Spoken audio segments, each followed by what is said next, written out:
கூட்டணி என்பது தேர்தல் நேர ஒப்பந்தம் என கூறிய எடப்பாடி பழனிசாமி சிறுபான்மையினர் பாதுகாப்பில் அதிமுக உறுதியாக இருப்பதாக தெரிவித்துள்ளார். சென்னை கீழ்ப்பாக்கத்தில் உள்ள CSI தேவாலய வளாகத்தில் அதிமுக சார்பில் கிறிஸ்துமஸ் பெருவிழா நடைபெற்றது. இதில் அதிமுக பொதுச் செயலாளர் எடப்பாடி பழனிசாமி கேக் வெட்டி வாழ்த்துக்களை பகிர்ந்து கொண்டார்.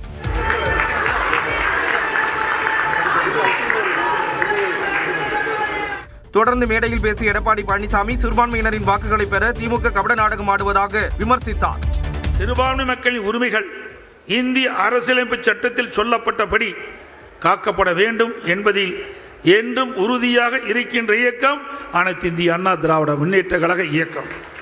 ஆக கூட்டணி என்பது அந்தந்த சூழ்நிலைக்கு ஏற்ப அமைக்கப்படுகிறது. கொள்கை என்பது நிலையானது, அது அதிமுக இடத்தில் இருக்கின்றது என்பதை மட்டும் நான் தெளிவுபடுத்த விரும்புகின்றேன். திமுகவை தீய சக்தி என எம்ஜிஆரும் ஜெயலலிதாவும் அடையாளப்படுத்தியதை குறிப்பிட்டு திமுக ஆட்சியில் மக்கள் பல்வேறு இன்னல்களுக்கு ஆளாகி வருவதாகவும் எடப்பாடி பழனிசாமி குற்றம் சாட்டினார். சட்டமன்ற தேர்தல் களத்தில் தங்கள் கட்சியும் திமுகவும் மட்டுமே இருப்பதாக தவிக தலைவர் விஜய் பேசியுள்ளார். அண்ணா எம்ஜிஆரை பயன்படுத்துவதை யாரும் தடுக்க முடியாது என தவிக தலைவர் விஜய் திட்டவட்டமாக தெரிவித்துள்ளார். ஈரோடு மாவட்டம் விஜயமங்கலத்தில் தவிக தலைவர் விஜய் பரப்புரை மேற்கொண்டார். அப்போது அவர் ஈரோட்டின் சிறப்புகளான மஞ்சள், காளிங்கராயன் அணை குறித்து நினைவு கூர்ந்தார். பெரியாரை இரும்பு மனிதர் என்று புகழ்ந்த விஜய் கடந்த கூட்டங்களில் எம்ஜிஆர் பெயரை பயன்படுத்தியதற்கு எழுந்த விமர்சனங்களுக்கும் பதிலளித்தார். அண்ணா அவர்கள் கிட்ட இருந்தோம், எம்ஜிஆர் அவர்கள் கிட்ட இருந்தோம் தேர்தல் அணுகுமுறையை எடுத்துக்கிட்டோம். அண்ணாவும் எம்ஜிஆரும் தமிழ்நாட்டோட சொத்து. அவங்கள பயன்படுத்துறத பத்தி யாரும் இங்க கம்ப்ளைண்ட்லாம் பண்ண முடியாது. அண்ணா எங்களோடது, எம்ஜிஆர் எங்களோடது, நீங்களா எடுத்துக்க கூடாது அப்படிலாம் யாரும் இங்க அழுதுட்டு இருக்க முடியாது சொல்லிவிட்டேன். தொடர்ந்து பேசிய அவர் களத்திற்கே சம்பந்தம் இல்லாதவர்களை எதிர்க்க முடியாது என்றார். எதிரிகள் யாரு இப்போ இங்க 2026 சட்டமன்ற தேர்தலில் களத்துல இருக்கிறாங்களோ அவங்கள மட்டும் தான் எதிர்ப்போம். சும்மா களத்திலே இல்லாதவங்களையும், களத்துக்கும் அவங்களுக்கும் சம்பந்தமே இல்லாதவங்களையும் எதிர்க்கிற ஐடியாலாம் இல்ல பாஸ். இதன் மூலம் அதிமுக, நாம் தமிழர் கட்சி உள்ளிட்ட கட்சிகள் தவிகவுக்கு போட்டியே இல்லை என விஜய் கருதுகிறாரா என்ற கேள்வி எழுந்துள்ளது. தான் சலுகைகளுக்கு எதிரானவர் அல்ல என தவிக தலைவர் விஜய் தெரிவித்துள்ளார். காஞ்சிபுரத்தில் தான் கூறிய வாக்குறுதிகளை தவறாக புரிந்து கொண்டு அவதூறு பரப்பப்படுவதாகவும் அவர் குற்றம் சாட்டினார். நான் சலுகைகளுக்கு எதிரானவன் கிடையாது. மக்களுக்கான சலுகைகளை இலவசம்னு சொல்லி அசிங்கப்படுத்துறதுல எனக்கு உடன்பாடு கிடையாது. மக்கள் காசுல மக்களுக்கு செய்யறதை எப்படி இலவசம்னு சொல்லுவீங்க? அப்படியே செஞ்சிட்டாலும் ஓசில போறேன்னு சொல்லி அசிங்கப்படுத்துறீங்க. 24 மணி நேரமும் தன் மீது அவதூறு பரப்புவதை பற்றியே சிலர் சிந்தித்து வருவதாகவும் அவர் குற்றம் சாட்டினார். என்னெல்லாம் அவதூறுகள் நம்ம விஜய் மேல சொல்லி மக்களை நம்ப வைக்கலாம், என்னெல்லாம் சூழ்ச்சிகள் நம்ம விஜய் மேல பண்ணி மக்களை நம்ப வைக்கலாம்.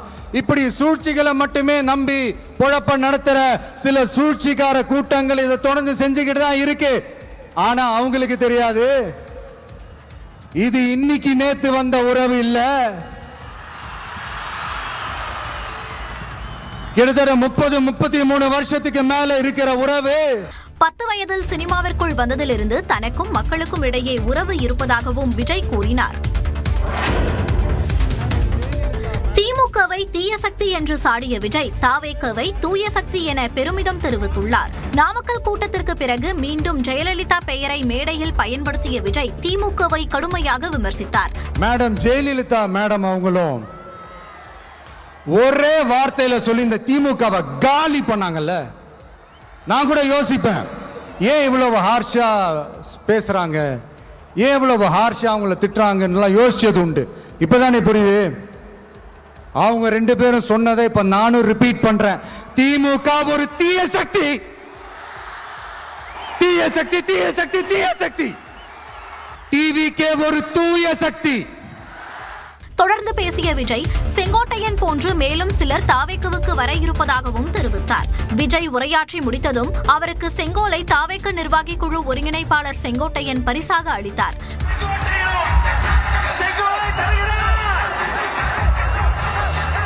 தொண்டர்களுடன் செல்ஃபி எடுத்தபடி தவிக தலைவர் விஜய் தனது விஜயமங்கலம் பரப்புரையை நிறைவு செய்தார். தவேக தலைவர் விஜயின் விமர்சனங்கள் குறித்து துணை முதலமைச்சர் உதயநிதி, அதிமுக முன்னாள் அமைச்சர் ஜெயக்குமார், விசிக தலைவர் தொல் திருமாவளவன், திக தலைவர் கி வீரமணி உள்ளிட்டோர் கருத்து தெரிவித்துள்ளனர். விஜய் கவர்மெண்ட் நடத்துறீங்களா இல்ல கண்காட்சி நடத்துறீங்களா? என்னைக்கு நீங்க கேள்வி கேட்டுருக்கீங்களா? இல்ல சார், அவர் பேசுறதுக்கு வாய்ப்பு கொடுக்குறாரு. ஒரு வாட்டி பேச விடுங்க. களத்துல இல்லைன்றது எங்களுக்கு குறிப்பில்லை. ஆனா அவர் மனசுல எங்களுக்கு குறிப்பிட்டு சொல்றதா இருந்தா அவருக்கு மட்டும் நான் சொல்லிக்கிறேன். அதாவது முளைச்சி மூணையில கூட விடாதவர்கள், ஆலமரத்து நிழல் இன்னைக்கு அந்த விழுதுகள் தொண்டர்கள் இன்னைக்கு அதை தாங்கி எவ்வளோ பேர் நிழல் தருகின்ற இயக்கம், எப்படிப்பட்ட களத்தெல்லாம் அனைத்து இந்திய அண்ணா திராவிட முன்னேற்ற கழகம் சந்திச்சிருக்குது அப்படின்றத அரசியல் ஆத்திச்சுவடி அறியாதவர்கள் அறிந்து கொள்ளுகின்ற ஒரு சூழ்நிலை தான் நான் சொல்றேன். அடுக்குமொழியில் பேசுறதுக்கு யாரோ கற்று தந்திருக்கிறாங்க, தூய சக்தி தீய சக்தின்னு. அது மக்கள் முடிவு செய்வார்கள். அந்த கட்சி கொள்கை என்னன்னு சொன்னாதான் பெரியார் வழியா, பெரியார் வழி இல்லையா, அல்லது பெரியார் வழின்னு சொல்லிட்டு வேற ஒரு வழிக்கு போனா, ஈரோட்டுக்கு போறதுக்கு பதிலா நான் அதுக்கு பதிலா டெல்லிக்கு போறேன்னு வேற பக்கம் திரும்பிட்டு போனா அது பெரியார் வழி தான் அப்படின்னு அவர் உட்கார்ந்து சொல்றாருன்னா, சொல்ற ஒரு சிந்தனைக்கு அவரை பத்தி ஆராய்ச்சி பண்ணணும்.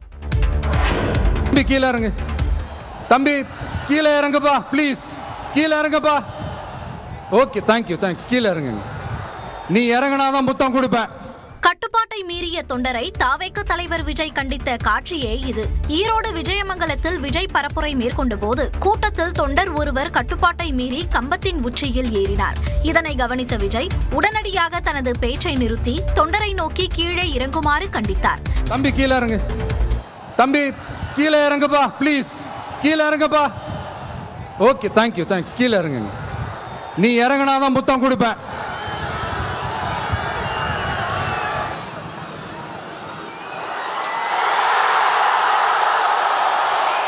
இதனிடையே விஜய் பரப்புரை மேற்கொண்டிருந்த போது பெண் ஒருவர் மயங்கி விழுந்ததால் பரபரப்பு ஏற்பட்டது.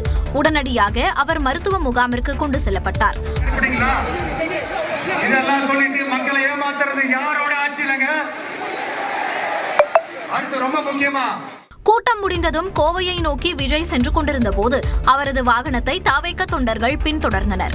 அப்போது பல்லக்கவுண்டன் பாளையம் பகுதியில் தொண்டர்களின் வாகனம் அந்த வழியாக சென்ற மற்றொரு வாகனத்தின் மீது மோதியதில் பெண் காயமடைந்தார். பல்வேறு கோரிக்கைகளை வலியுறுத்தி சென்னையில் போராட்டம் நடத்திய செவிலியர் பின்னர் கிளாம்பாக்கத்தில் விடிய போராட்டம் நடத்தினர். சென்னையில் உண்ணாவிரத போராட்டத்தில் ஈடுபட்ட செவிலியர்களை காவல்துறையினர் கைது செய்த நிலையில் அவர்கள் இரவிலும் கிளாம்பாக்கம் பேருந்து முனையத்தில் போராட்டத்தை தொடர்ந்ததால் பரபரப்பு நிலவியது.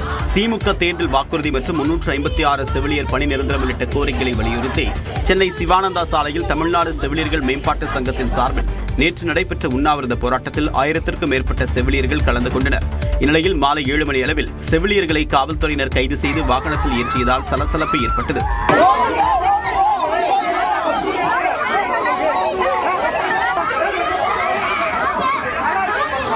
கைது செய்யப்பட்ட செவிலியர்கள் கிளாம்பாக்கம் பேருந்து நிலையத்தில் இறக்கிவிடப்பட்ட நிலையில் நடைமேடையில் அமர்ந்து இரவு முழுவதுமாக போராட்டத்தை தொடர்ந்தனர்.